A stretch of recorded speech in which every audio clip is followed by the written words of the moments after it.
Okay, so it's 5:30 now. We'll go ahead and jump into this now. Just so everyone is familiar, we sent out a call earlier this month signaling a special meeting online for primarily bylaw proposals, and those bylaws were sent out via email, and there are 6 that we have offered up for consideration. The bylaws committee will also be on the Zoom call, and they will pretty much take feedback from the central committee here because there is still an opportunity within Robert's rules to amend these bylaws. We can't go beyond the scope of it, so we can't expand upon it or completely alter what's been proposed, but we can certainly make adjustments and tweaks that are in line with the original purpose of the amendments if we feel we need to make some changes. Also, I just want to put something out there. There seems to be a bit of confusion about the meeting itself, whether it's going to be secret ballot for these amendments. Just so everyone knows, we're going to be doing this electronically via Zoom, and what we're going to be doing is providing an electronic ballot of sorts, and those ballots, if we wanted to pay a service to make them secret, we certainly would. But in this instance, we're not actually going to have a secret ballot, so to speak. We're not anticipating having to publish the results and how every member voted, but we will make it freely available to anyone that wants to see those results, all of them. So there is no secret ballot. In other words, everyone's going to know more or less how they voted if we want to see it. So I just wanted to put that out there because I know there's been a desire for a roll call vote, and I'm a fan of roll call votes. I did it for 6 years when I was in the legislature, so no problem there. Just wanted everyone to know that the electronic format that we have is going to lend itself to a ballot where everyone will more or less be on the record. So with that, we'll dive right into it. I'll just take it from the top and give everyone, like I said, a primer on all these amendments and why we did what we did. So Amendment 1 deals with... Recording in progress. Amendment 1 deals with altering the current bylaw policy on pre-primary endorsements. As everyone recalls, or hopefully everyone recalls, the majority, a supermajority, voted to change pre-primary neutrality into potential endorsements favoring those who went through the assembly process. During that whole process, the state assembly went ahead and authorized us to deal with multiple candidates that were able to advance to the primary election ballot within a single district. So great example is Stephen Varela and Ron Hanks. They managed to get over 30% at their district assembly, and then they were both placed on the ballot. And the question became, how do you decide? And that wasn't necessarily clear when we passed the original amendment. So through the resolution process at the state assembly, we figured out a way to sort of settle that. But given the feedback that we received during the primary and after the primary, there was a consensus, or at least communicated to us anyway, that both Ron Hanks or Stephen Varela, or for CD8, Gabe Evans and Janik Joshi, because they had both gotten out of the assembly, they should have been treated equally. In other words, there shouldn't have been any sort of process to determine who to support or not, because the original intent was to favor those who got on the ballot through the assembly as opposed to those who petition on.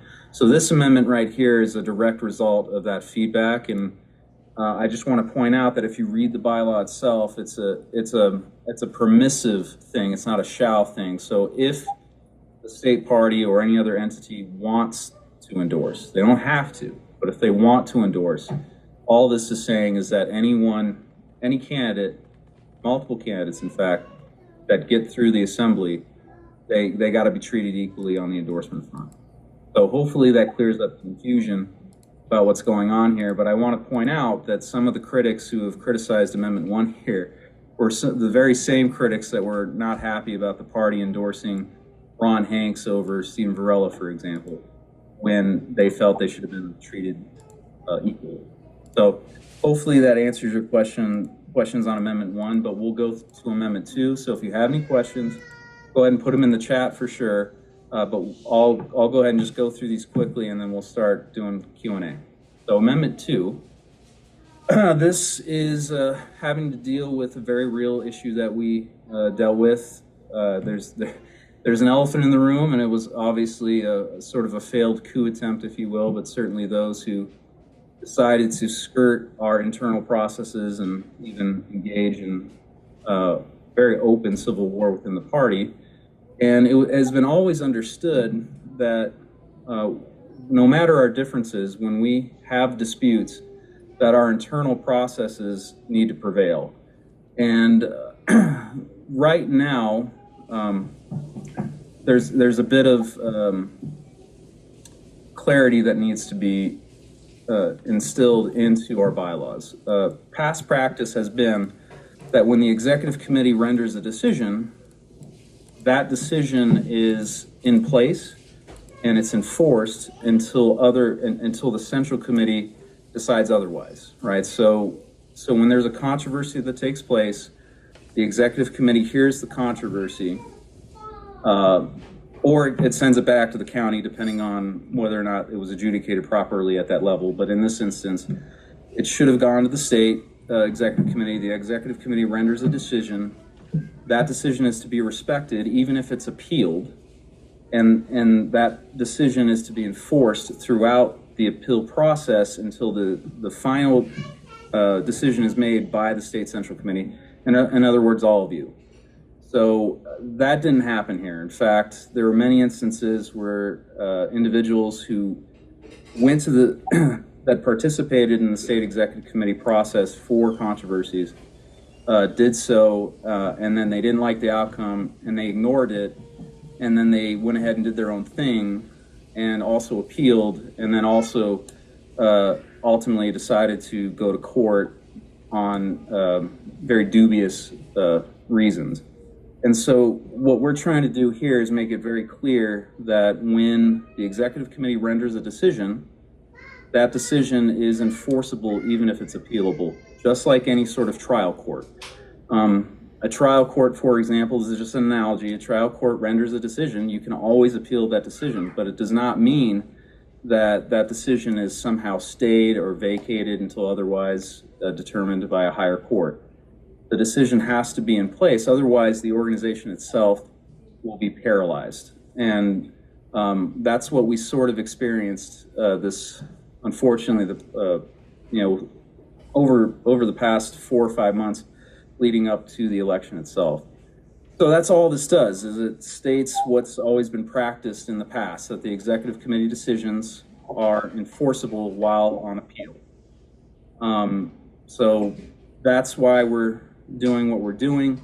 And then with respect to adopting uniform rules for hearing party controversies, we wanted to allow the state executive committee to come up with a process by which frivolous complaints could be dismissed. Every complaint that's been sent to the state level that didn't have a question of jurisdiction, we've always heard. And I'll tell you from my experience, and I'm sure the executive committee can attest to this, not all controversies are worthy of our time. But because of how the bylaws are written now, it's of my opinion that I had no authority or ability to dismiss any sort of controversy that came our way, absent sort of the jurisdictional question. So that's all Amendment 2 does, is it allows for executive committee decisions to continue to be enforced while on appeal. And then it allows for the executive committee to come up with a policy to deal with frivolous complaints so that we're not wasting everyone's time and ultimately encouraging those who are involved in the controversy to settle it at the lower level in their own communities.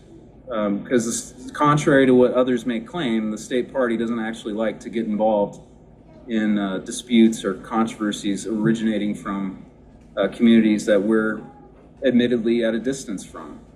So that's what Amendment 2 does. Amendment 3, this is more or less just cleaning up redundant language. Amendment 3 has to deal with ultimately our opt-out vote. And I don't know if anyone's taken the time to read Colorado Revised Statutes 1-4-702, but that statute itself dictates more or less the process by which the party would need to avail itself to an opt-out should it decide to do so. So we reflected that in the proposed language that pursuant to 1-4-702, we'll hold a vote every odd-numbered year before October 1st, and that's what's in the state statute. But everything else still applies because the state statute is the controlling policy even above our bylaws. So it still requires everything, that the current version would say. That's all encapsulated within the state law itself. So this is more or less a cleanup provision that does allow a little bit more flexibility. That's the one thing I'll say is different. The current bylaw, basically says that in order to have the opt-out vote, you got to have it between the 15th day of August to the 1st day of October. And our thinking is let the officers, let the executive committee decide when they want to have that vote. There's no need to have an 11th hour vote on this. If they want to have it in the springtime, the vote in the springtime or the summertime, or they want to take it up to the end of September, that's fine. But let's allow for a little bit more flexibility instead of what we've observed to be an 11th hour sort of brinksmanship vote. So that's really the only change that would occur, is that we're allowing the next administration the ability to decide when to have the vote instead of boxing them in between. Amendment 4.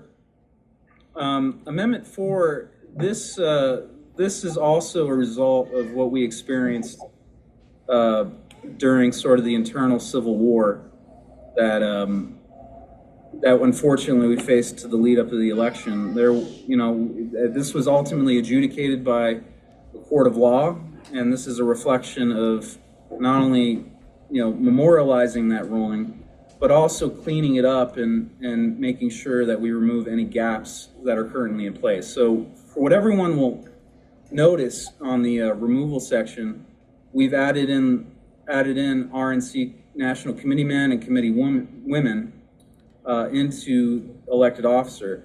Traditionally and in the past, it's always been understood that this section already applied to the National Committee men and committee women. But it's our feeling, because it's not clearly stated, that there is a bit of ambiguity there, and therefore no process by which one could initiate a removal of those two individuals. There's nothing in our bylaws that's talk about it. It's always, again, sort of been this unwritten understanding that in addition to officers, the RNC National Committee man and woman, the removal process would be the same. But again, it's not written down there, so we felt that it was necessary to make that clear and to ensure that there would be a level of accountability on all of the top leaders in the state organization. Absent this, an RNC committee man or committee woman effectively have there's no recourse to remove them if they do something egregious. And there has been an argument about, well, how can the state central committee remove them if they're elected by the state assembly? And the answer is because the state assembly is more or less handicapped by state law. I don't know if anyone remembers this, but the state assembly and convention can only meet every 2 years in a very narrow specific window. And even if they were to meet there is no written policy on how to actually initiate a recall of these individuals, and ultimately what that process would be. So state law does provide that the State Central Committee holds all of the organizational authority to determine these questions until the State Assembly meets. So we felt, there's a lot that could happen, and there's even the potential for a chairman not to even place that on an agenda at the State Assembly. So as a first good step, we figured, okay, there's a gap right now. There is, in our estimation, no clear accountability for those individuals, and we can't have that kind of gap. So that's why we included their positions in there to make it clear. We also raised the threshold from 3/5 to 2/3. We did that because it's in line with most, if not all, county bylaws. If you go check your county bylaws, you're going to find in most instances that it's a 2/3 vote. And we felt that that was a good alignment. And it also makes it very clear that if you're going to remove an officer or any one of those people within this section that we list out, that you better have a good reason to do so. And just disagreement on policy is not a good enough reason to remove leadership. That's why we have elections. And so we wanted to, Let me just say, again, we wanted to avoid. Okay, there's 98 people on. Oops. Thank you. Again, admittedly, we wanted to avoid the kind of operational chaos that we suffered at the hands of others with this, because they did try to manipulate what the actual bylaw said and tried to make it members present and tried to really lower the threshold. So we wanted to raise the threshold, and we certainly wanted to make it unequivocally clear that it's the entire voting membership. And the reason we said entire voting membership was because in our bylaws, we have two classes of membership. There's voting members and there's non-voting members. And we certainly didn't want to lump in non-voting members so as to increase the threshold even higher. So we kept it at voting members, and we did raise the 2/3 because, again, if you're going to remove leadership, it's got to be a very, very good reason and not just policy differences. Otherwise, if absent this amendment, we're essentially opening Pandora's box and allowing any minority faction to wreak havoc within the state party.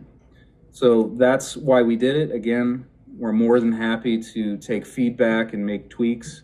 We're not necessarily married to the 2/3. If we want to go back to 3/5, that's fine. But I think at the end of the day, we want to conform to the court ruling and make it very clear that it's at least entire voting membership. Otherwise, you're gonna see more needless fights by those who just are upset that they didn't win the election during the organizational meeting.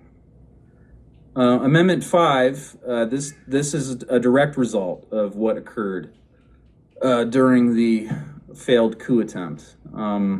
There were, again, a number of individuals that didn't want to respect the internal process that had been in place for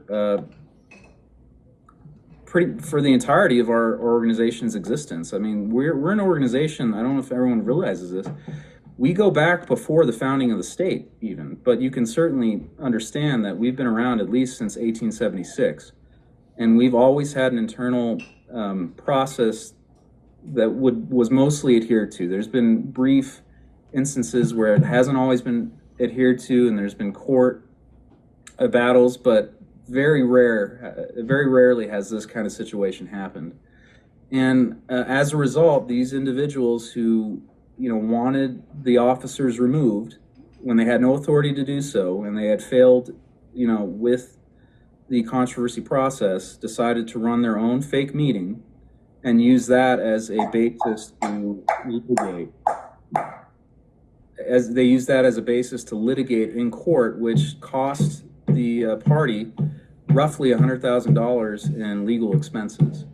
And that was during a time where we were trying to deal with the most consequential election in the history of this country. And there were so many things that were on the line, but the party was going to defend itself, and it did, and we won, and that's great. but this is still an ongoing issue that needs to be resolved. And so the feeling of your leadership and many others is that those who caused this type of rift and expended lots of money to get their way, they don't get to burn down the house and then shake our hands and say, let's let bygones be bygones. There needs to be some accountability and restitution here. So this is not, I assure you, there's more we could think to do if we were really trying to be vindictive.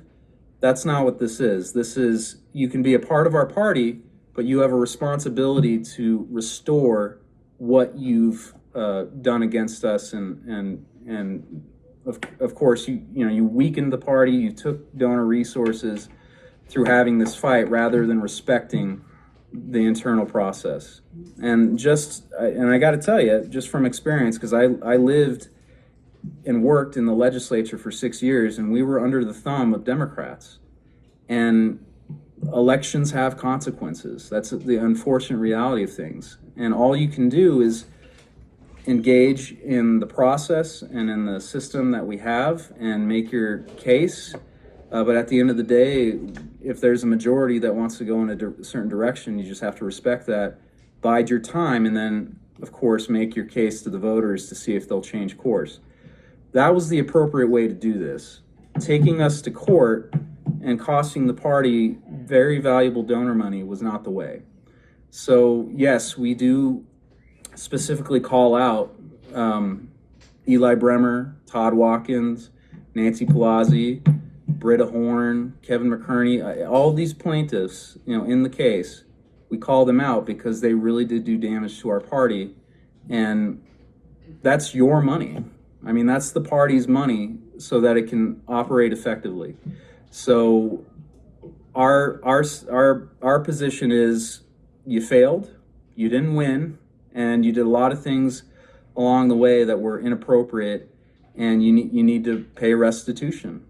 We're happy to be a big tent. We're happy to have you back working alongside us, but only if you actually want to work alongside us. And that means, hey, you gotta put back in because you really did burn down the house, or at least you did damage to it. So help us fix it.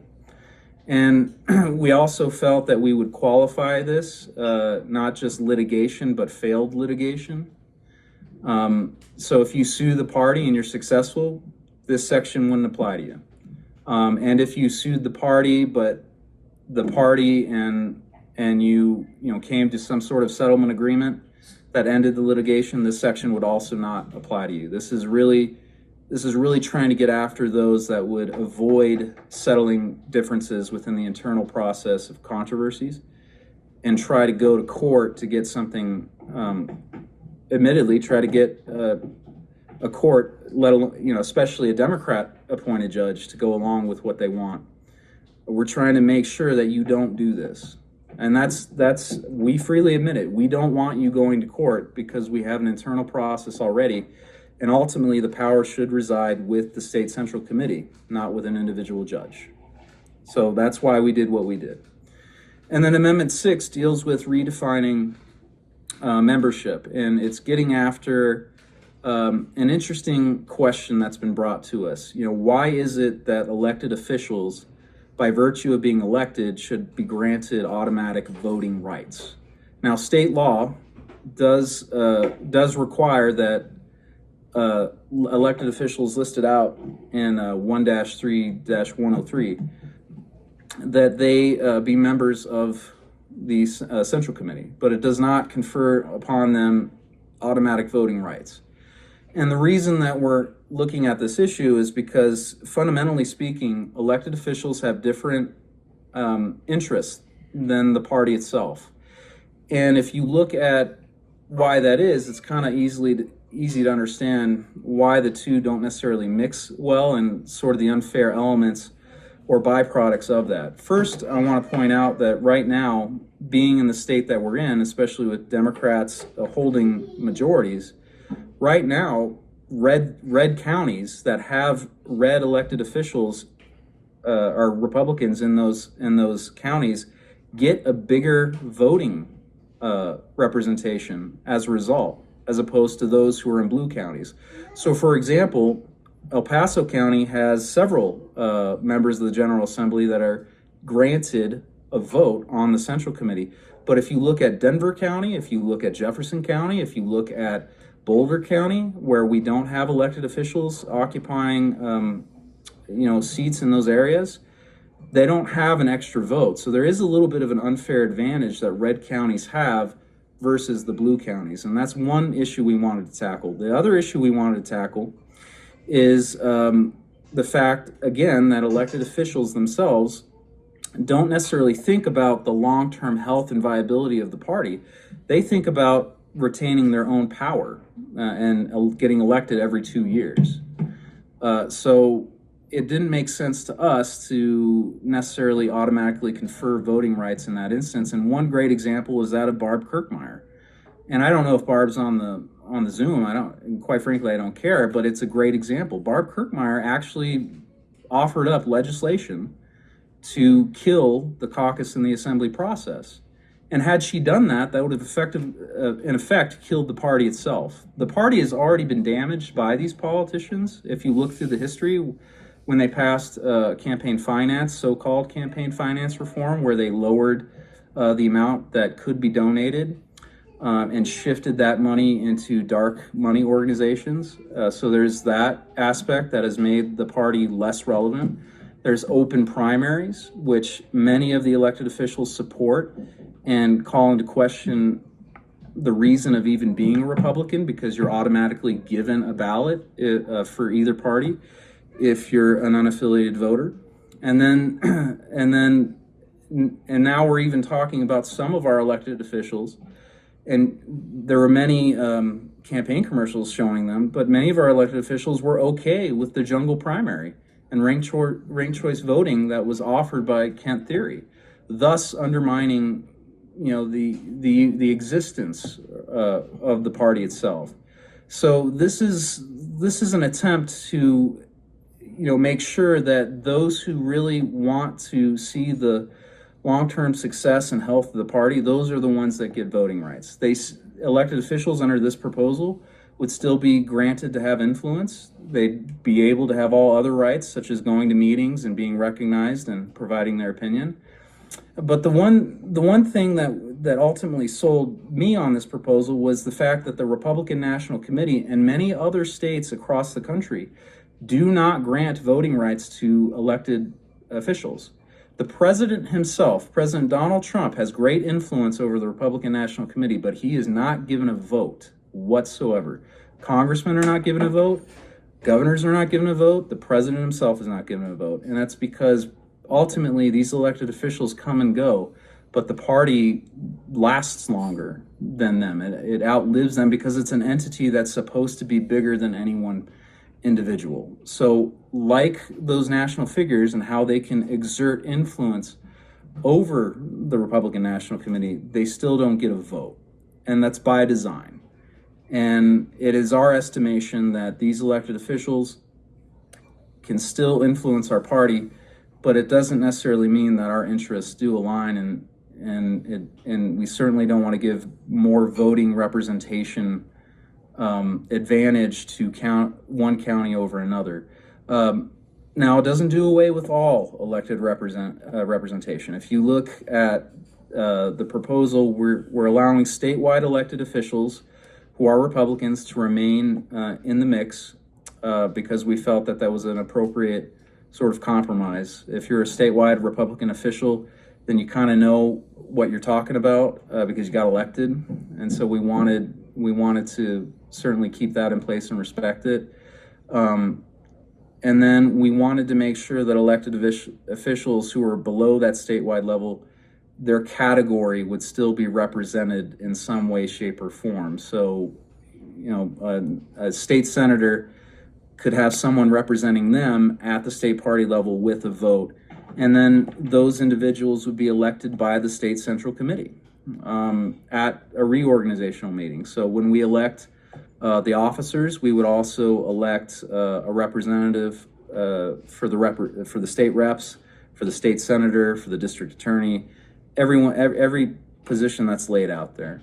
And we felt that that was another acceptable compromise because we do cherish and we do value diversity of thought, but we don't necessarily want to continue with this special privilege and special category of voter when the national party certainly doesn't do it, and many of our fellow state parties don't do it as well.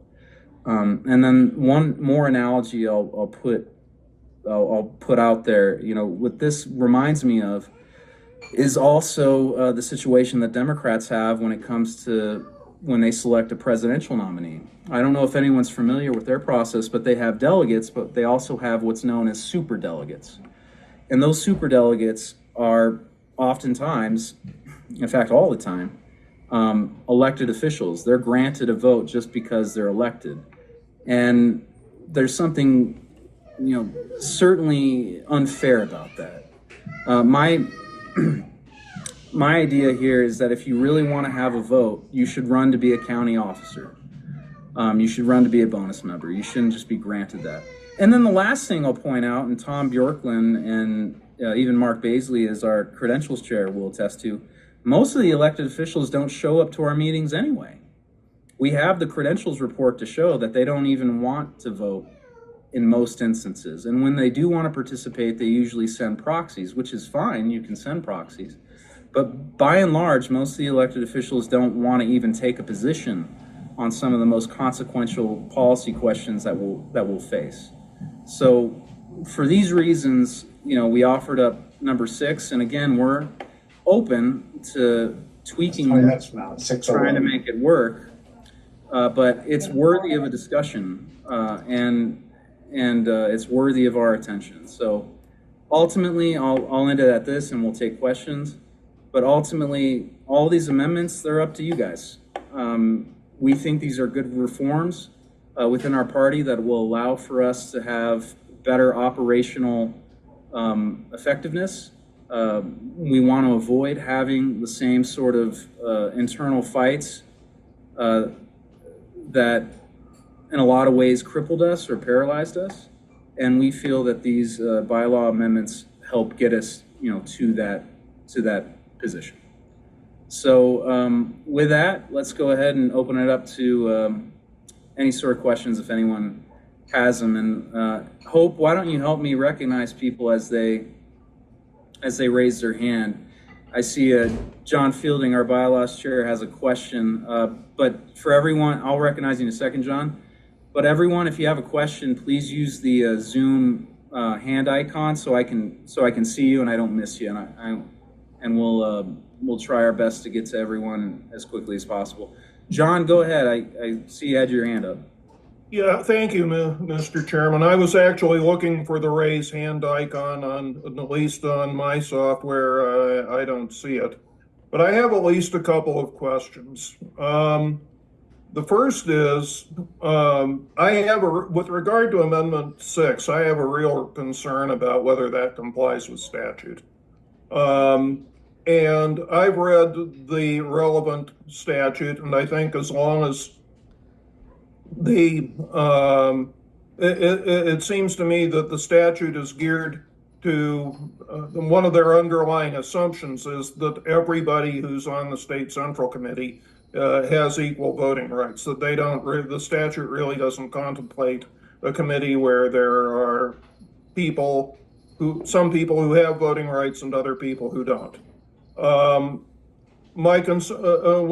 of my concerns with this is that it may introduce, one ambiguity is, suppose I'm an elected official and I'm deprived of my voting rights. Can I run as a bonus member from my county if my county has bonus members? And if I'm elected as a bonus member, does that give me voting rights? Because I am a bonus member in addition to being a state representative or state senator. As far as I know, statute does not forbid these elected officials from running for a bonus member. And what this may do, one of the effects this may have, is to push elected officials to run for bonus members when they live in counties such as mine that have bonus members. So I guess my two questions would be, number one, have any of these amendments been reviewed with state party counsel? Do we have counsel who are prepared to defend these in court in the event that they should be challenged? And second, again, what do you want to do if a state senator or state rep decides to run for bonus member in order to get a vote? Sure. John, we have engaged our counsel to provide a legal opinion that we're going to deliver to the bylaws committee for your review. The surface level sort of analysis without doing the deep dive and before the written's submitted was that it seems like these are permissible, but they're gonna do it justice and they're gonna give us a written opinion so that you can review it. And then to the second question, we actually welcome elected officials who want to run for bonus member. That would be allowed and contemplated, and we would appreciate it because most of the elected officials that we've witnessed, certainly through the past credentials report, don't want to participate. So in our thinking, it's that if an elected official wants to run for a county officer position or a bonus member position, then they actually want to be involved with the State Central Committee, and we welcome that.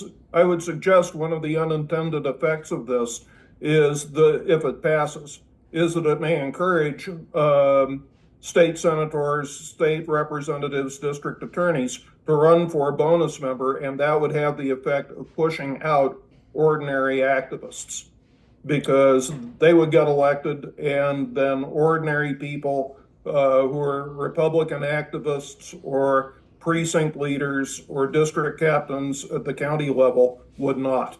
Now, this would not affect a number of counties because they don't have bonus members, but for those like mine that do have bonus members, this could be a live issue.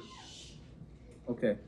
Well, I'm making a note of that, and that's a very good point, John. Again, we at least wanted to have this discussion over membership, and if there are ways that we can tweak it, we're certainly open to doing so. But your point's duly noted. There are a lot of elected officials that could win those bonus member slots and potentially prevent activists from getting in there. I certainly concede that point. But if you do look at the past credential reports, you'll find that that's probably going to be not as widespread of an effect as you would think. But then again, we don't know what will happen in the future. Maybe this amendment will incentivize our elected officials to actually start showing up to meetings. I couldn't tell you, but that's a good point, and I'm making a note of it now. Hope, is there anyone else that had their hand raised on any of these amendments?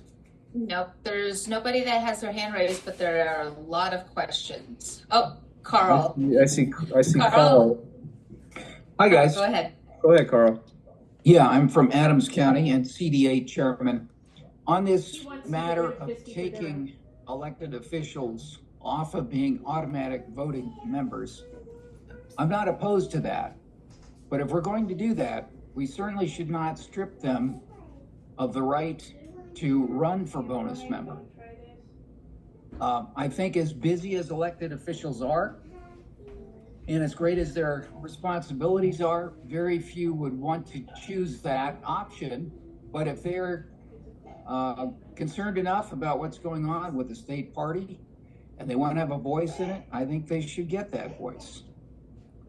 Yeah, that's a good point, Carl. And just to go back to Mr. Fielding's original point as well, or question, this bylaw doesn't intend to or contemplate or otherwise block other elected officials. At least that's not how it was written. It doesn't block elected officials from running for county chair or bonus member positions. In our mind, if you're going to run for it, great. We want people who want to be here and not take their voting privileges for granted. So, Lynetta, I see your hand is up, and Hope, make sure I'm not missing anyone as they raise their hand. But Lynetta, go ahead. I think you have the floor. So when we're talking about our elected officials, a lot of our counties that have those elected officials within other districts do not have bonus members. And we need to show our respect to those elected officials by giving them the vote at the state GOP. They are the thumb on the pulse at the Capitol. We have conversations with them all the time. We just can't take their vote away. If you want to make it even, you need to take all the bonus members away then, and you can't do that because of statute. So either you're going to have to give us more bonus members, or you're going to have to let us have our elected officials, because they do participate. So, and they plan to be there on the 30th. So, and some of those elected officials did not receive the call. So I am a little bit concerned about that, because they didn't get the call in the 30-day notice. I did send it on to them. So that is a question as well. We provide notice to everyone we have contact information for, and we do a very thorough job making sure that we have email addresses, phone numbers, and physical addresses. So the only thing I can say is maybe something got lost, as the email. All of our elected officials, except for the one that's sitting. Lynetta, we have everyone's email that they've provided to us, and we sent, it's on the list, and so we send. Well, I don't know. Maybe we need to follow up and make sure that's the correct email. Then I will do that. They're more than welcome to. Again, if we have their information, and we're at the mercy of what they provide us. If they don't provide us with an accurate email or phone number, or it's old and they've moved on to something else, we're not going to know that. So they do gotta tell us. And if you're telling us that there are officials that haven't received notice, we'll do what we can to make sure that everyone is provided that notice.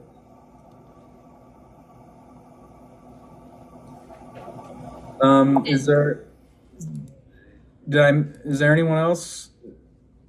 There's no other hand. So what Okay, about Peg? the question of taking the vote away, because that lessens our vote at the state for us Western Slope counties? On the Eastern Slope and Mesa County, you have bonus members, but on the Eastern Slope, you have a lot of bonus members. So you're kind of taking some of our votes away if you limit our elected officials. We don't actually see it. I mean, this is something that we can certainly debate and disagree on, but Lynetta, we don't view it that way. We actually view that the person. So in your case, what you're talking about is multi-district or multi-county districts where there's one single maybe state senator that spans several counties. That's a fair point that they, in theory, might speak for those counties, but in our experience, in our estimation, again, most of the elected officials don't show up to the meetings. And number two, they're not necessarily speaking, quote, for the counties, they're speaking for themselves because they want to get reelected at the next election cycle, whether it's the 2-year interval or the 4-year interval. I'm sorry, but I don't appreciate that comment, because Cleve has worked hard for us. And I think Lauren Bohr worked hard for us. And I think Jeff Hurd and our new elected officials are going to work very hard for us. Mark Catlin worked hard for us. So I don't appreciate that they are not working for the people that elected them. They are. They're working very hard. No one's suggesting that they're not working for their constituencies, but as it relates to the party, that's a different question entirely. There have been many state senators and state representatives who have provided policies that are actually quite counter to the organizational health and longevity of the party. And we've seen that, and we're happy to provide examples of that. Certainly. Isn't that what the state party is for the constituents, for the voting public? Or do I mean, in our bylaws, in our state bylaws, our first statement is to get out the word to get the people to vote for Republicans. Well, for example, when there are elected officials, and I'm not going to name names at the moment, but we can certainly get into that as this sort of debate goes on in the next 2 weeks. But there are elected officials that would absolutely do away with the actual effectiveness of the Republican Party, and then the party itself will do no good for anyone. I mean, this is a very real question that we do have to wrestle and grapple with. And it's not to disparage anyone that's representing their counties or their district at the state legislature, but admittedly, those issues that arise at the state legislature are not necessarily they're not going to necessarily align with the well-being and the long-term success or health of the party itself. I mean, the best example I got for you are a number of Republicans who were currently elected or previously elected who wanted to pass ranked choice voting in the jungle primary. Not saying that was Steve Simpson, not saying that he supported that, but there were others who certainly did, and certainly got paid very well by Kent Theory to try and destroy the party itself. And so the question is, why as an organization should we allow automatic voting rights to an elected official just because they're elected when the Republican National Committee doesn't even give that to President Donald Trump? I mean, it's a question that I think is worthy of a discussion and certainly an answer. So. And Dave, I'd like to actually just jump in for 1 second. Lynetta, there was a vote that we ended up having at the SCC. And again, our elected officials are supposed to represent the parties or the actual elected officials within those counties and those districts. There was a vote that we ended up having in September, spoke to an elected official, I'm not going to name names. Their entire district wanted to go and vote one way, but this elected official specifically told me specifically, I'm not going to vote for that because I'm getting reelected. I'm voting this way, not with my district. And so are they voting for us? Is it for the But that party? shouldn't be up to the state party. That's up to the constituents that voted for him. So he doesn't get reelected, or that person doesn't get reelected next time. We are not the judge and the jury for candidates. Well, look, I mean, this is, you're underscoring our point, Lynetta, is do we allow folks that have admittedly different interests to have voting privileges on consequential questions that relate to the long-term longevity and health of our party, and even in an existential sense. And people can disagree all they like, but again, I can't get past this concept that the Republican National Committee does not grant the president a vote. They can use their influence, and this bylaw doesn't take away anyone's influence. You can still show up to a meeting and say, hey, I think this policy is terrible, and I would still have to recognize you. But when it comes to voting rights, I think it's a question that ultimately I favor. And again, I used to be in the legislature. I would participate at state central committees because I thought it was important to do so. But that's not the case for everyone, and it's certainly not the case that all elected officials think the party should continue to have the little bit of authority and influence that it has right now. We're gonna move on, Lynetta. If you have any other questions, put them in the chat. Certainly call me up. But I'm gonna recognize Peg, and then Daryl, you're up on deck after Peg. Go ahead, Peg. Good evening. I'd like to just make some comments about several of these. For number 6, I think that when the bylaws were written, any Republican that was elected to office was put on the primary ballot by election of only Republicans. And so they were representing the Republican bylaws. Right now, current Republican officials do not have to get a single vote in the primary from a Republican. They just have to get people who are affiliated Republican to sign their petition. But in order to win the Republican primary with an open primary, because there are more unaffiliated voters than there are Republicans, they don't even need a Republican to vote for them in the primary. And Barbara Kirkmeyer, as you stated earlier, has come out and said she could not get elected as a Republican if it weren't for the unaffiliateds in the primary.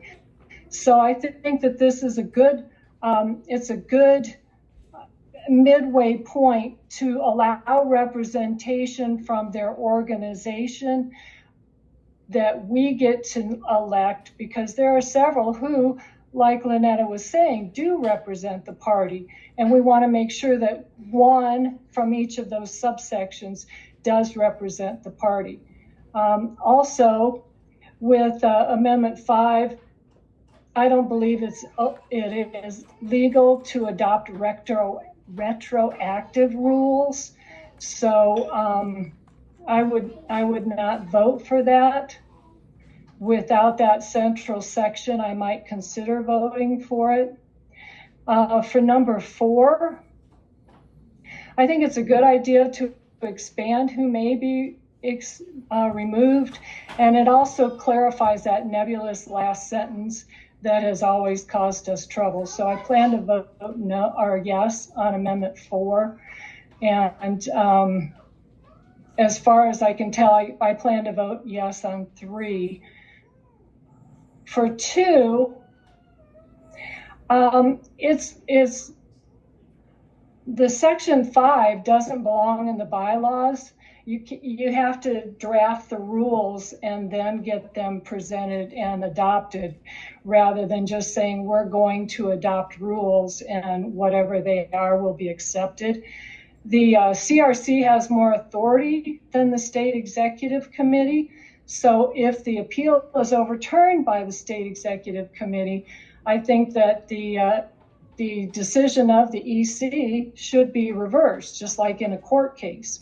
I can envision a lot of controversies being put up just before a meeting or something, or an election or something here, that would be decided by the smaller body that might have been overturned by the bigger body.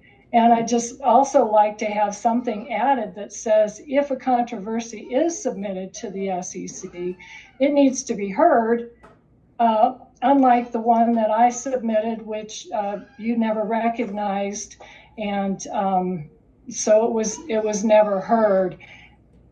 And I think it should have been heard because it was a violation of the state executive, the executive committee policies and procedures for for the conduct of elections, and also the rules of the RNC and the will of the state central committee. So as it's written, I plan to vote no on this resolution too.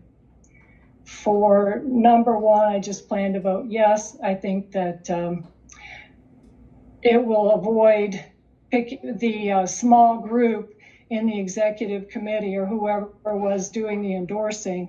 They need to endorse equally all people who made it through the assembly and convention.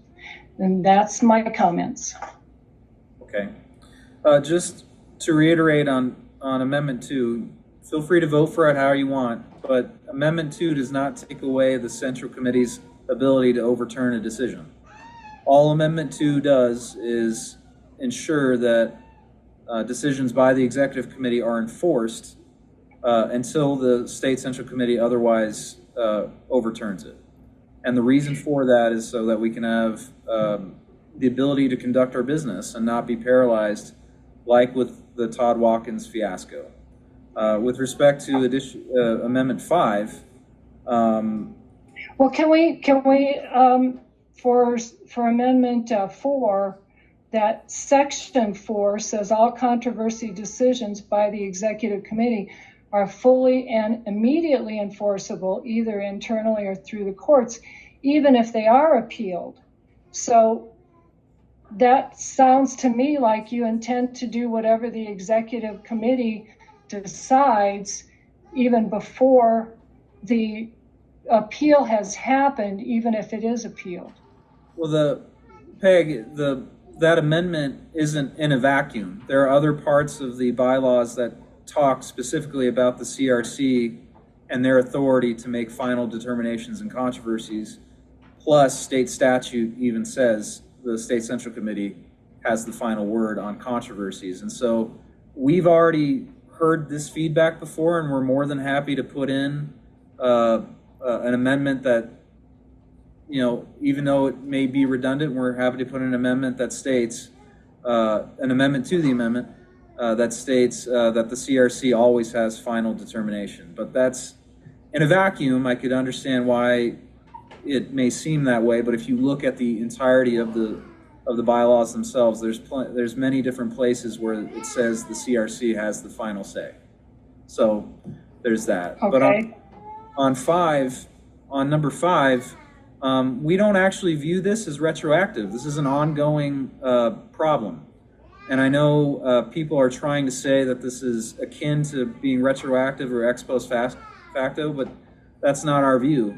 And I would also remind people, of a pretty decent analogy. Maybe it's not 100%, 100% geared towards what we went through. But during Reconstruction, after the Civil War, there were some policies that were put into place after the Civil War.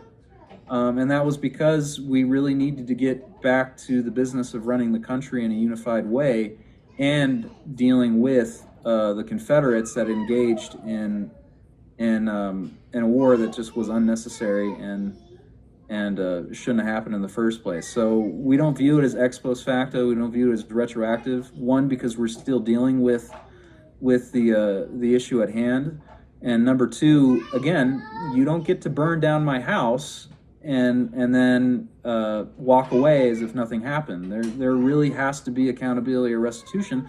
Otherwise, you guys are going to see this. Like, long before let's just assume for a second I'm not running, and someone else takes over. There is nothing that stops a minority faction from suing the state, draining you of your money, and then they get to still be around to sow more chaos. So you don't have to vote for five, but I want everyone to know that Pandora's box is going to be opened if you don't come up with a policy that makes it very clear that if you have disputes, you don't handle them in court, you handle them in the controversy process. So I'm thinking of years forward, this will be in the bylaws long after this particular thing has been taken care of. Sure. And it's because we want to make sure that those who were responsible for the past 6 months are accountable, but forward thinking. We want this to be a deterrent. We don't want people suing the state party who are members of our party. We want them to work within the system that we have now so as to allow the State Central Committee to have the final say, not some judge. So that's why we put forward what we put forward. Daryl, I'm going to go ahead and recognize you because I know you're probably itching for comments and questions. So go ahead, Daryl. Yeah, first of all, I just appreciate the great discussion. I just think it would have been good going around and gathering the feedback a little bit earlier in the process as it would be. Just quick on your Civil War analogy there, they had to kill Lincoln to get those policies to go through, just as that note. So hopefully that's not sort of the actions that we're looking for. And then also to be clear that, changes can occur. It just would affect the 30 January date. And I guess for some reason that's being fixated for whatever reasons that are not being mentioned. But during your discussion, I keep hearing a lot of we. And so I'm confused about who's we, because I've always worked under the assumption that the SEC is the regulating body of the GOP. And I know those get confusion terms between CRC and the SEC and the SEC and the NRC with some of the people that we have. But again, going back that if we had these conversations earlier in the process, a lot of the definitions, and I understand that people said and you said that these went through legal review, are really too ambiguous in the matter that, I mean, we're using terms like frivolous, what determines what's frivolous. Then there was nefarious that was thrown out in this meeting. What would be nefarious? Just the fact that it went against the SEC or whatever the case may be. Because as I walked that process with a lot of the people that went through this, I guess it's being called a coup. I never heard processes under the bylaws being labeled as a coup, but I guess you can do that. I know it's messy. Anybody that's ever been in an HOA can tell you how messy board meetings and stuff can be. But if you look through the different amendments, and I'll just go through like with Amendment 1, which changes Section C, it just directly undermines the principality of neutrality in the primary elections. As well as, I know you quoted the Colorado Revised Statute 1-4-702. It does raise potential legal concerns under there because primary election participation and party nomination processes, the statute does not provide for selective endorsements by a party entity before the primary. Therefore, it would make that vulnerable as legal challenges. I'm not an attorney. I'm just throwing that out there that, you know, if the overall instance is for us to save money and not end up in court battles and all that, that's just something to look at there. Amendment 2 dealt with Section B, the duties of the executive committee. That allowing things to be immediate and enforceable, even if it's under appeal, you know, he gave some good logic behind that argument, but giving party officers the power to dismiss so-called frivolous controversies at their discretion and not defining what would be considered frivolous. And then going into the fact that if somebody would go to the step of going into the courts, if they lose, they have to pay back the state. I could see that as being a reasonable deal if you would put it in the bylaws that if the state loses, you have to pay that person's legal costs. Daryl, I get the sense you want to go through all the amendments, and that's fine. But do you mind if we give me a chance to address? Okay, I just didn't know if I was on the time limit. Yeah, no, you're not on a timer. I'll keep you going because I know you got a lot to say, Daryl. So just real quick on Amendment 1, you know, there is a question of whether or not the party should continue with potential endorsements or go back to pre-primary neutrality, and that's a worthwhile discussion. Just for our purposes here, that's not really the question. And if someone wants to offer up the policy to go back to pre-primary neutrality, then we can certainly give it to the bylaws committee, and then we can review that and go forward. But the question before us on the 30th is, do we keep the process as is that allowed for only one candidate out of an assembly to get endorsed, or do we reform it to allow equal support for those who got out of the assembly process? And so that's really the question, not whether or not we should do it or not, because that was settled way back when, and that's not the question today. The question is, do we want to equally apply endorsements when given, or do we want to allow the process to continue as it played out in the primary of 2024? So that's the question. And by the way, state statute doesn't have to permit us to make endorsements. That's something that's well within the purview of the state party. We can decide, because we are, at the end of the day, a private political organization that is empowered to make First Amendment declarations on a whole host of issues. But it's ultimately always up to the State Central Committee. Amendment number 2 and just want to make sure I'm getting this one right, so I'm not getting the executive committee. So the part 5 where it says adopt uniform rules for hearing party controversies before itself that empower party officers to dismiss frivolous controversies. We're putting it on the executive committee itself to develop what they would consider to be frivolous. And the reason we're doing that is because the executive committee is a smaller body that represents the entire state central committee that you guys mostly elect. There's not a lot of appointments, contrary to what others may claim. There's not many appointments that I get to make onto that committee.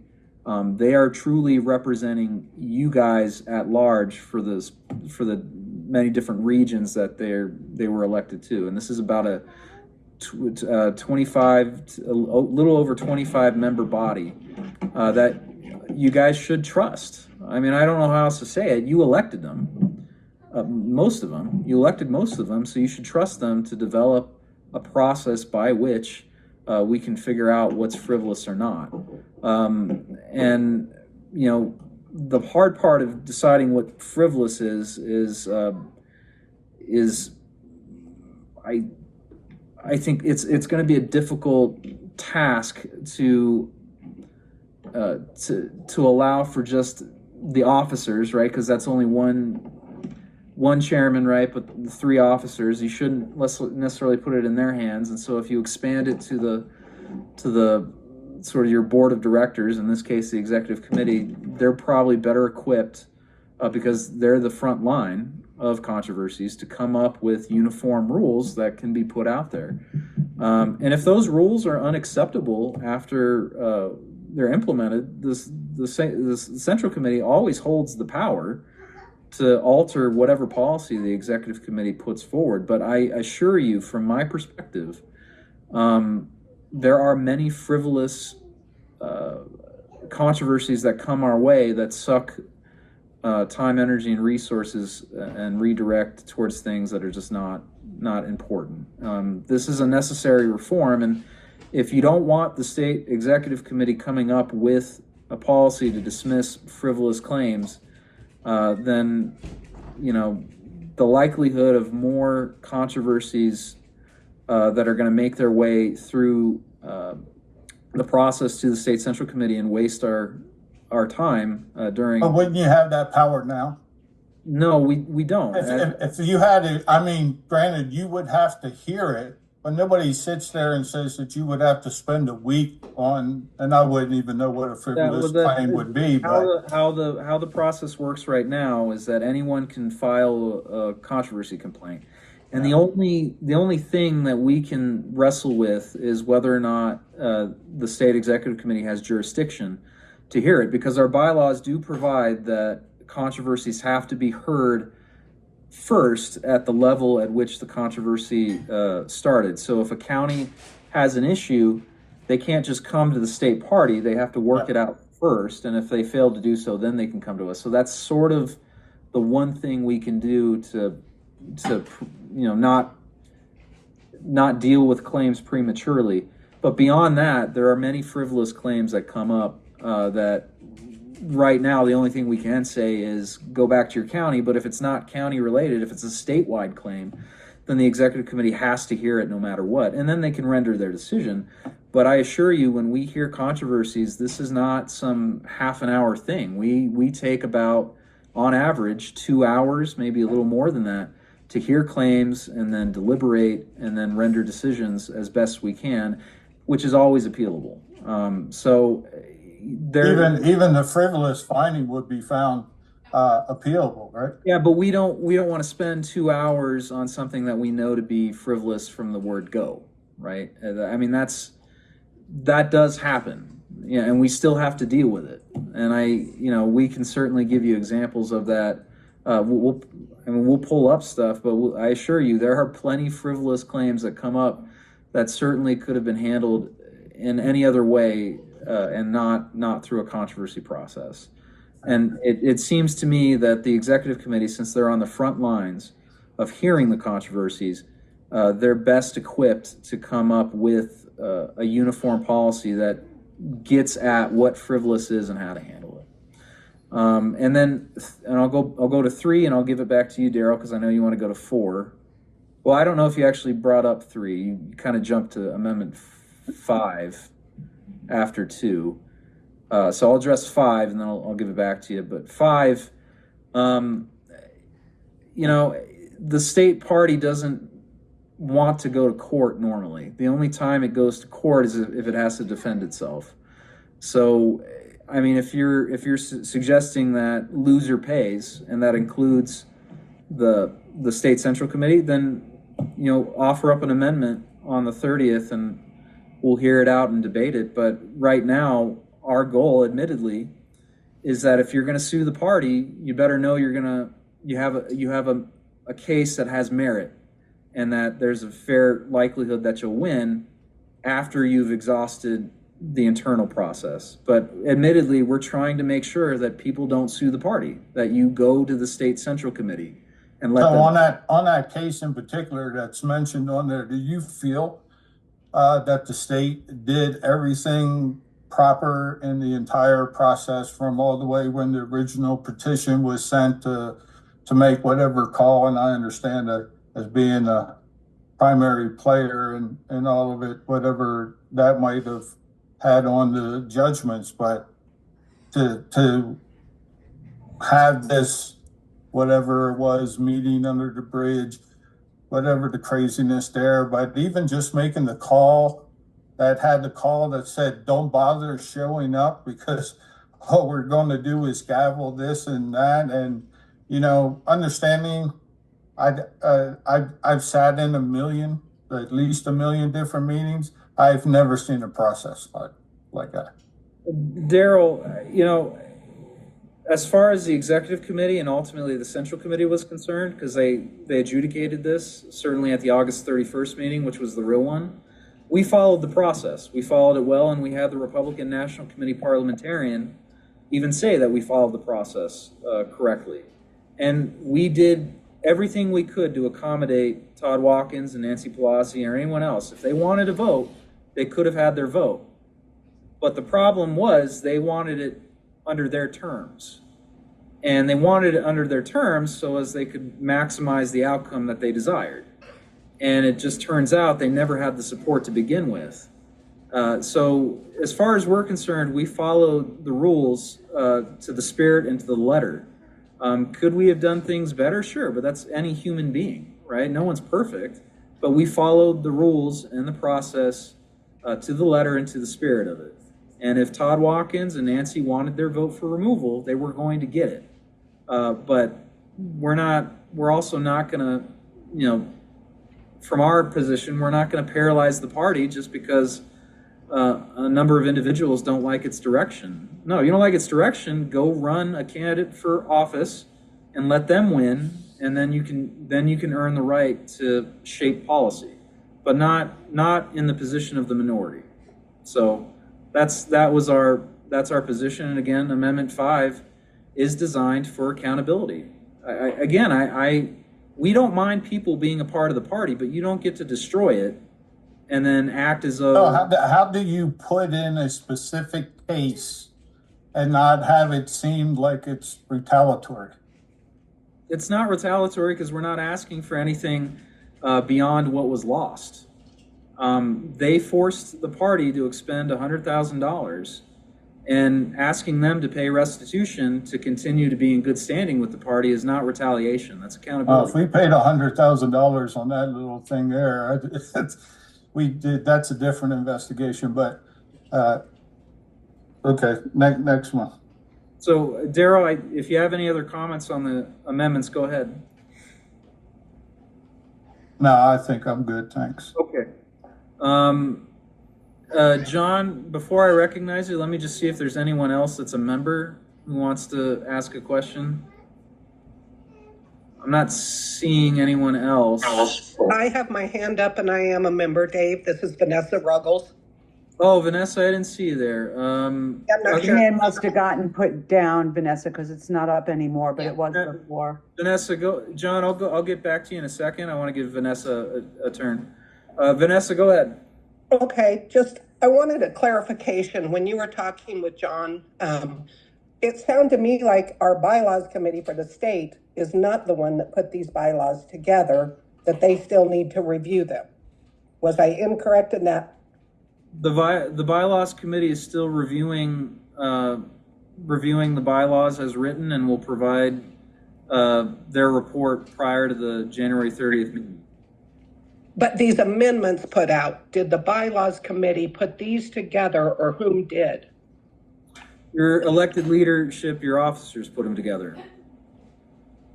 And why would our bylaws committee not review them before they went out and have legal counsel recommendation? Would be Your bylaws committee is tasked with reviewing them, but it does not specify the order at which that they need to be offered up to the central committee. The bylaws committee is, they're gonna make recommendations one way or the other, and if they decide that one's worthy of passage, then they'll go with that. If they decide it's not worthy of passage, they'll say that, and you're gonna know that. But the order by which we put it together is somewhat immaterial.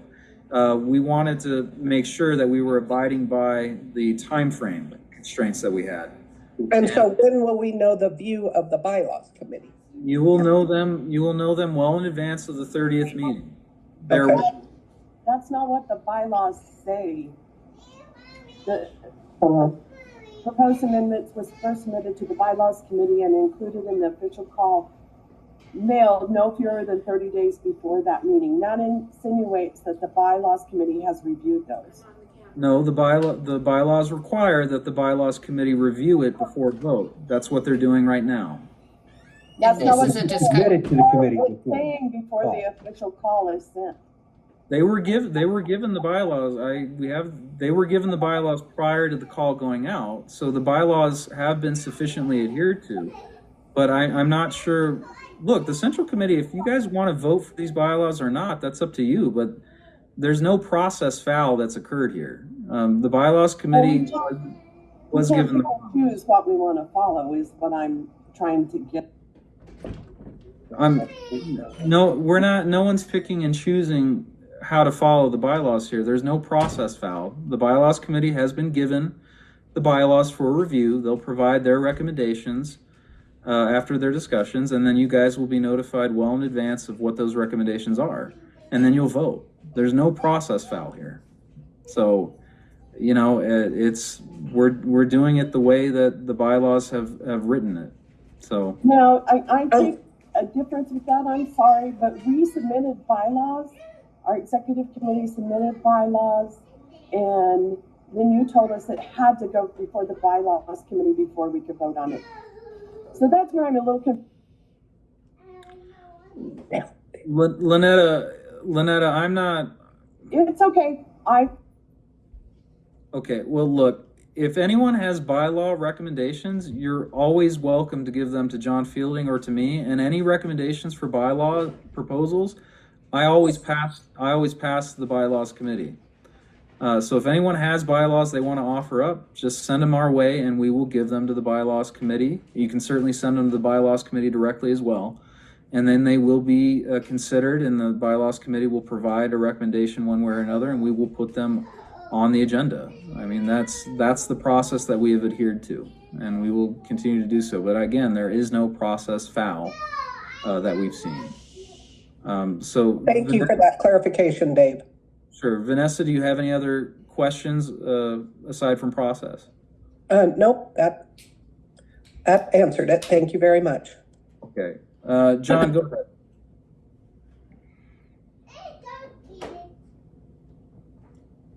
Thank you, Mr. Chair. No, just to quote for the committee's own information, the bylaws committee did not participate in the drafting of these amendments, but we are in the process of looking at them and looking at various issues. One that I'm concerned about is Amendment 5. And I think Amendment 5 leaves a number of issues hanging, simply from a drafting standpoint. And some of those could be troublesome in the future. Is it when it says that certain people's membership rights shall be indefinitely suspended. This, I think, could raise an issue because basically we have a 2-year cycle for membership and election and re-election.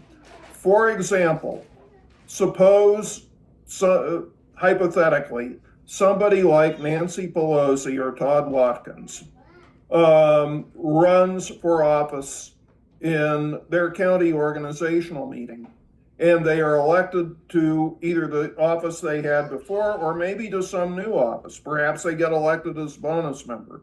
Is the intention of this amendment that that once imposed, the suspension of their rights would continue even though they've been re-elected and sent by their county in a recent election?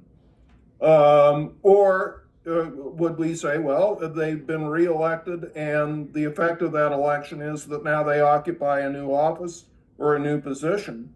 And so, what would be the effect of that under this amendment?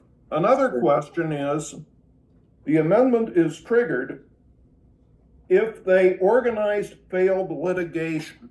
Now, who determines the litigation that they organized has failed? I mean, sometimes court rulings can kind of split the baby and give a little bit to each party. Who makes that determination? And is it the intent that the Central Committee has the ability to review that determination? And the CRC, for example, could say, hey, never mind, we think they had a good intention, et cetera, et cetera. We rule that their membership rights shall not be suspended.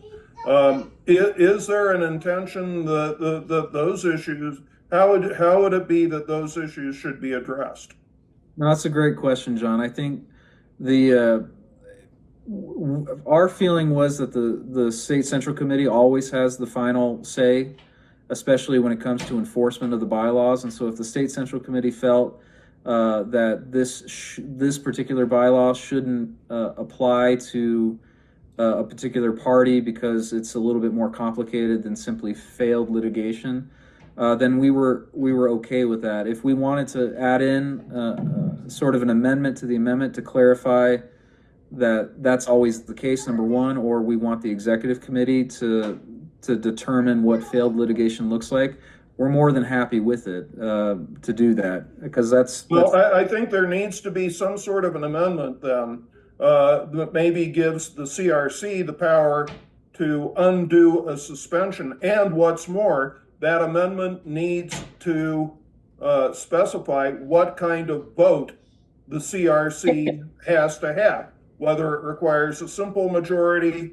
whether it requires some kind of supermajority. Sure. And I think those things need to be in this amendment, or you're going to have issues going down the road. And I think we're okay with that, John. I think a simple majority vote for the CRC's part would suffice. That's how we would deal with controversies anyway. So that would be fine. And if we wanted to zero in on a more thorough determinative process with the executive committee, perhaps, on what constitutes failed litigation, we're fine with that as well.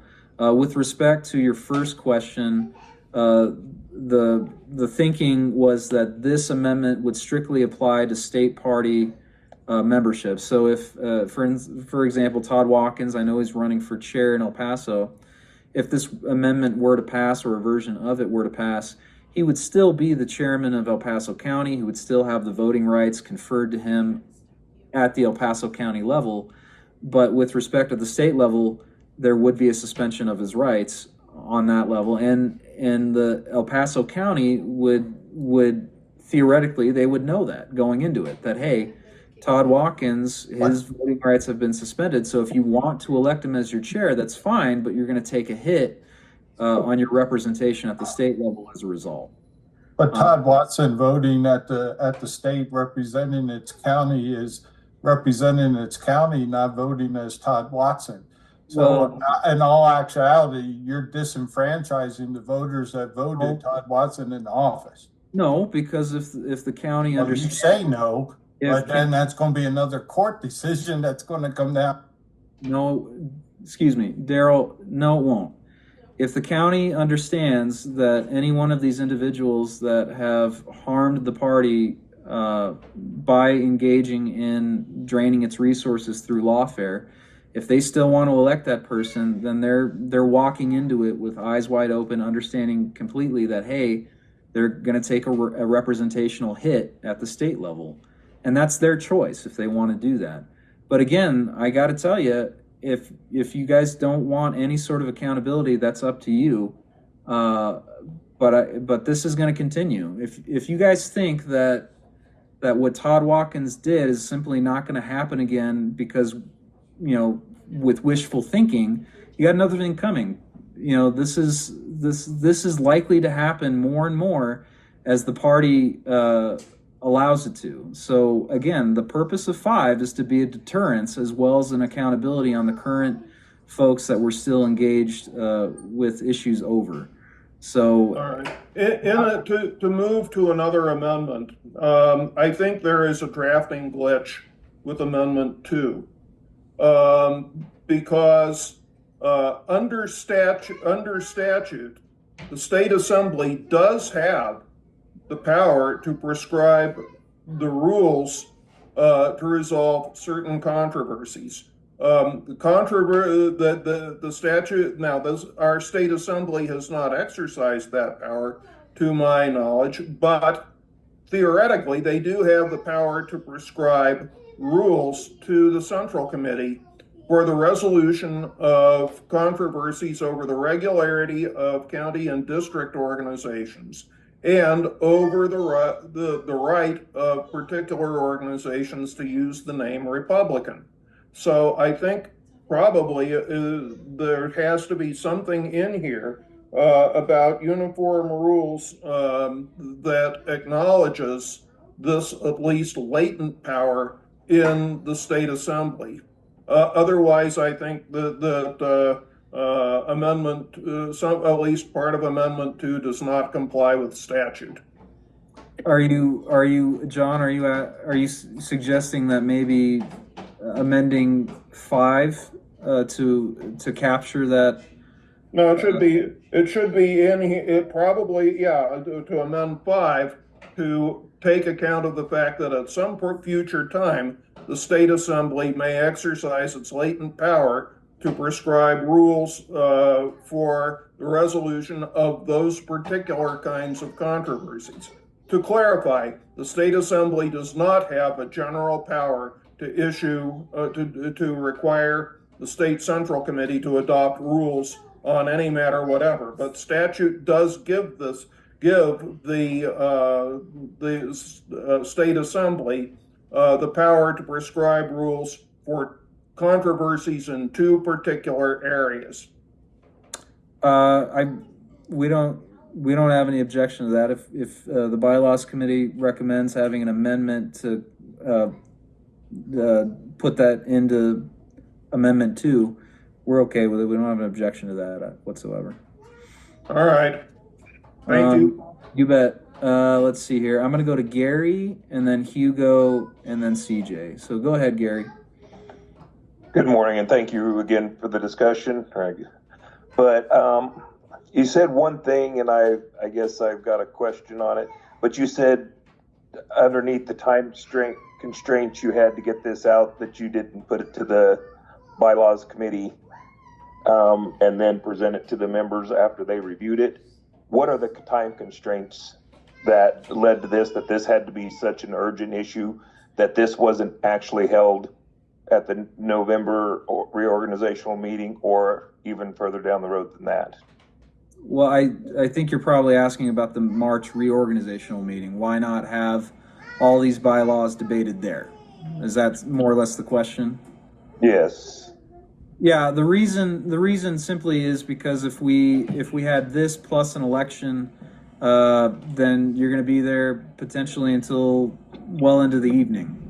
So we decided to divide the workload and put these forward, knowing full well that the bylaws committee is empowered to still provide recommendations and get it to you in a timely fashion, while also providing tweaks or adjustments to those amendments after getting feedback from the central committee. So it's really a matter of, I suppose, dividing the workload, so to speak, so as to make sure that the reorganizational meeting in March doesn't go well into the evening, because it's not just the state meeting that we have to coordinate. We also have to coordinate lower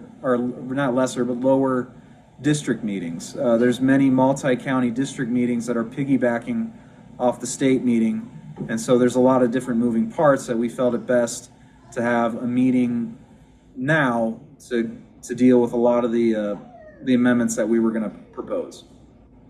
Yeah, and that just kind of goes. Can I ask one question real quick? Gary, I tried to get in touch with you. I don't have your full name. I just want to get it to make sure that I have it for my notes, that you're a member of the SCC. Can you just give me your name? Yes, Gary Melcher.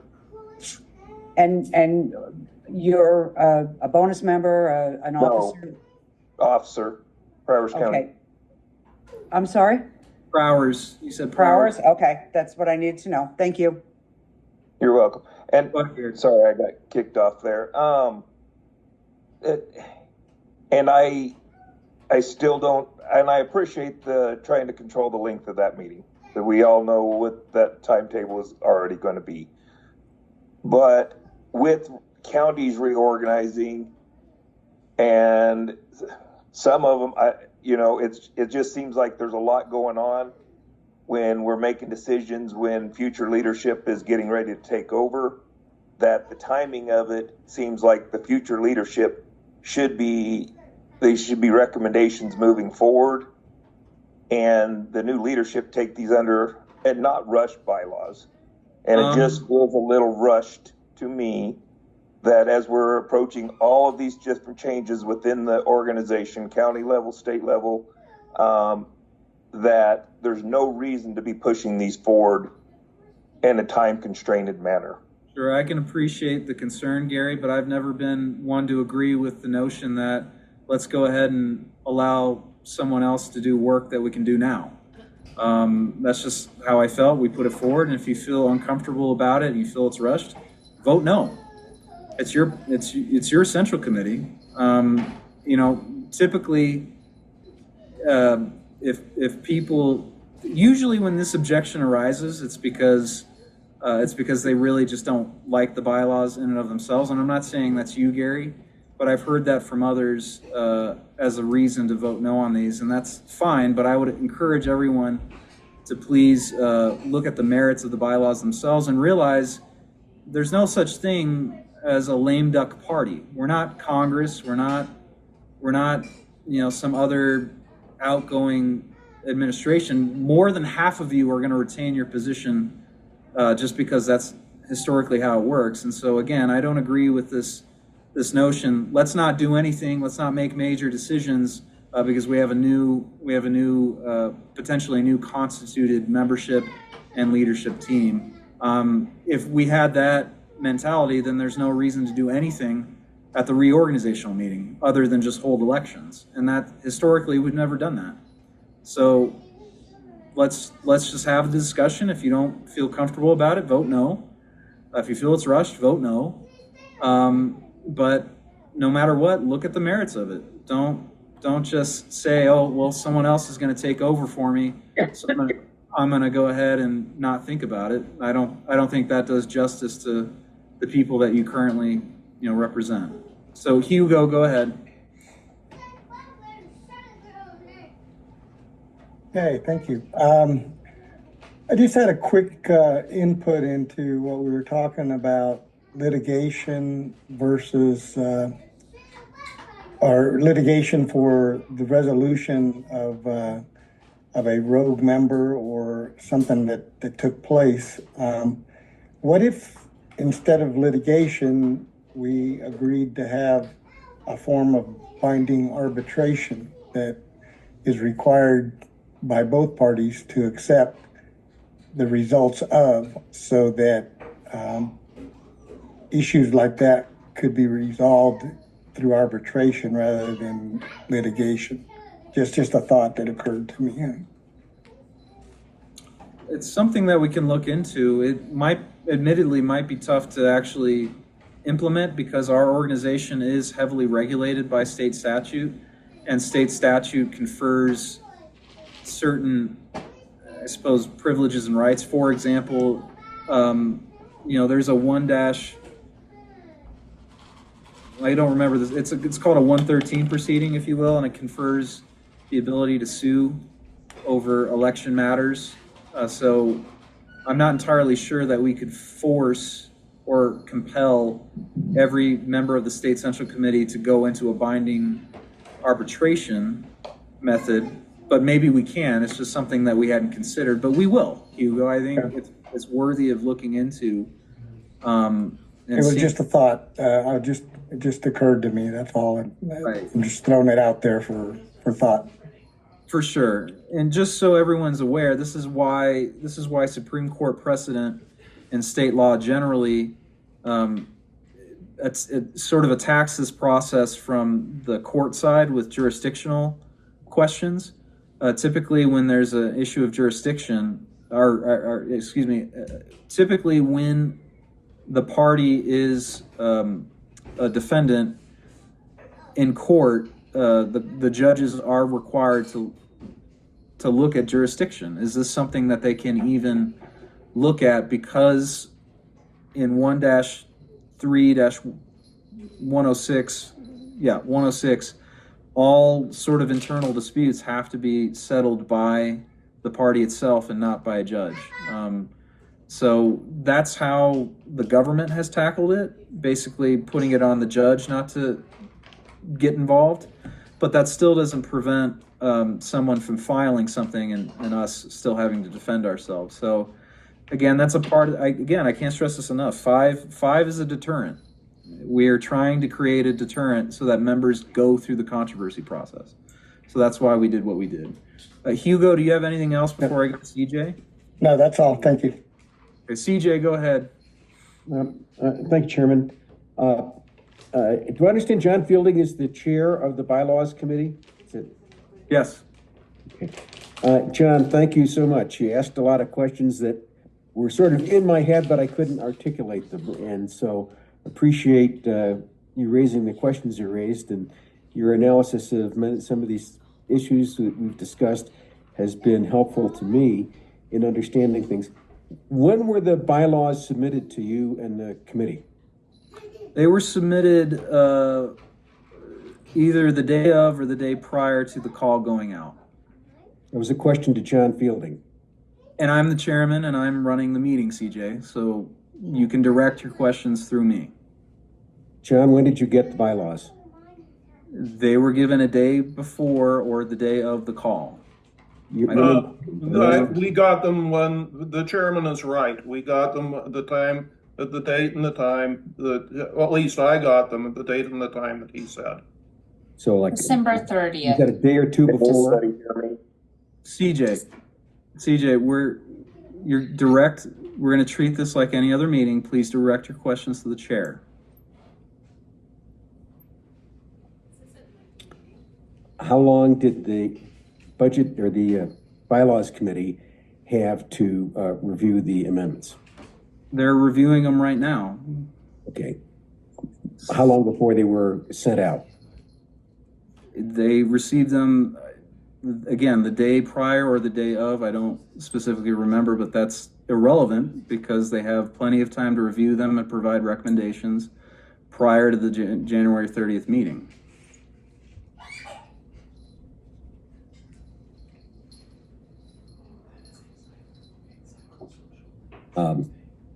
It seems to me that the Central Committee and the Executive Committee could have gotten more help sooner from John and the Bylaws Committee.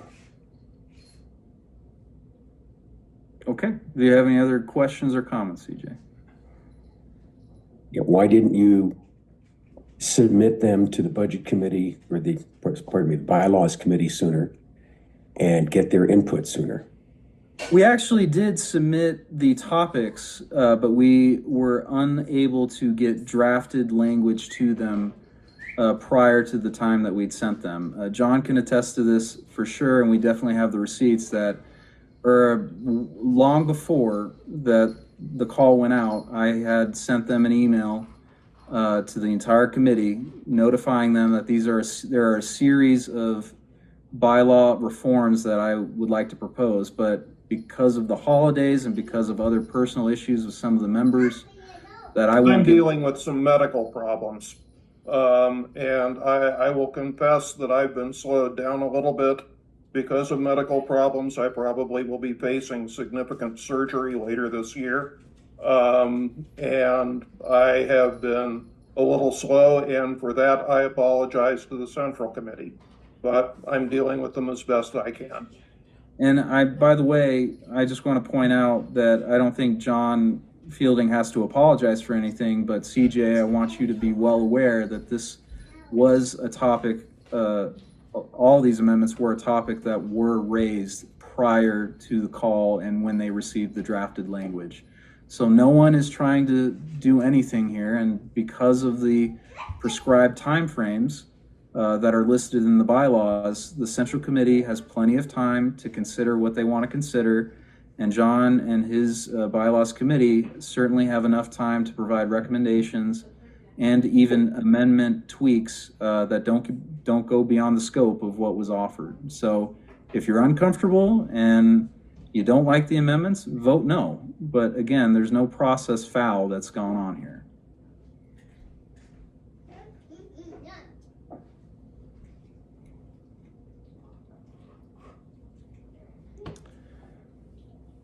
Are there any other questions that the committee has, and I mean members of the committee? Vanessa, go ahead. Question. So when the bylaws committee, if they do make recommendations for amendments, when would we receive those revised amendments with their recommendations? Prior to vote? Is that what you said? Prior to vote, but I believe the goal would be to have it at least a week prior to the vote, so that people can consider it. That's the goal. Okay. So, thank you, Chairman.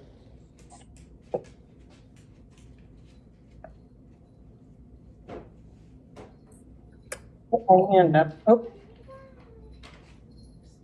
Joy Overbeck has her hand. Thank you, Lynetta, but Joy is not a member of this committee, and we are going to reserve questions and comments for members of the committee. Oh, sorry, didn't know that. Okay. Anybody else? I have my hand up. Michelle Gray. Hi, Michelle. Go ahead, Michelle. Hi, Dave. Thank you for having this. You have clarified a lot of things for me. Anyway, we're driving to the inauguration, by the way. We're in Denver, or in Ohio, and it's cold. Safe travels. Yes. Yes. And so, so I've been putting in the chat questions that our bonus members and our elected, the vice chair and secretary had, because they're running a meeting right now.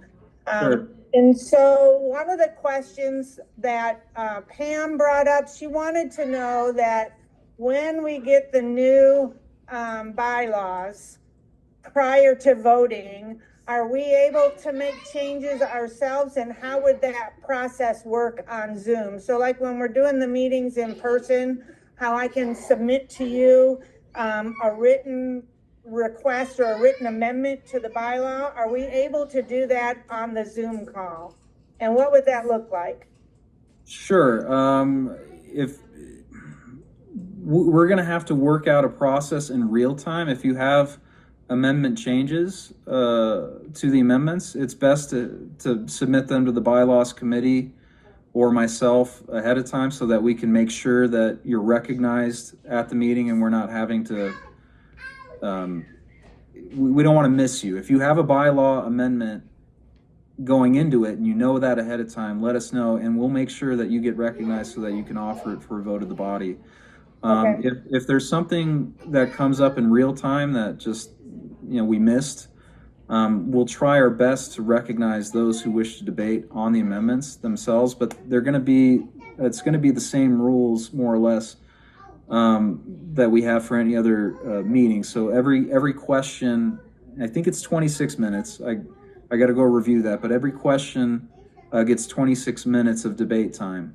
Okay. And so if we offer an amendment, then that restarts the clock on the 26 minutes, and the process itself should give everyone a fair opportunity to offer up something the day of. But we certainly stress that if you have an amendment idea, get it to us ahead of time so that we're not missing anything. Okay, and then submit that to you how? If you email me, and you can also email the bylaws committee, and I'll provide. Hope, why don't you give an email for John Gilden? Yep. And just so she'll type that in the chat, and then email me and John, and we'll make sure that your amendment to the amendment is not only considered with the bylaw committee, but we'll also put you in the queue for discussing it the day of. Okay, and then I think there were most of the questions in the chat, but there was, so it sounds like this is not a slate. That was the other thing they wanted to know. And so it's not a slate. We are going to debate each one individually. Yeah, Okay. if the committee, whatever the committee wants to do, we're gonna let them do, as has been our practice since I've taken over. Yeah, okay, that's done. I think that's it. Thank you, Dave. You bet. Lori, is this Lori sane? No, this is Lori Garcia Sander. Hello, Mr. Chairman. How are you? Hello, Lori. Doing all right. Hi. Go ahead. Thanks for hosting this meeting. I didn't get to hear the beginning, but I've heard a little bit about the last 15, 20 minutes. So I appreciate your time explaining some of the things that have been proposed. What I am wondering is I've tried to contact Vice Chair Shuppleman many times in the last couple of weeks just to find out how will new representatives, since apparently I'm a new member on the SCC, how will new members get contacted with the call to attend the meeting at the end of the month? Like I said, I've messaged Vice Chair Shuppleman, and I haven't heard back as far as getting a call or information about that. So thank you. Sure. We so the call went out. So everyone's familiar. The call went out December 31st, and new representatives like Lori didn't actually swear in to January. I don't remember, but it was last week Wednesday is when they swore in, and so we can't confer voting rights until they're actually sworn in.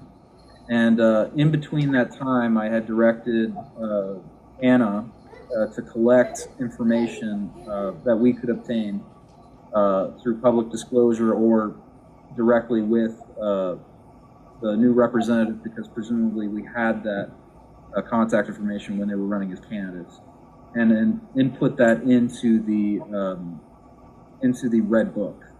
And so throughout the process, Lori, we should by now have your email, and if we don't, please go ahead and certainly let Anna or Hope know. Well, Lori, I already put my email in the chat. If you send me your email, I'll make sure that I get your information correctly input into the red book, and you will get all calls. Right. Okay, thank you.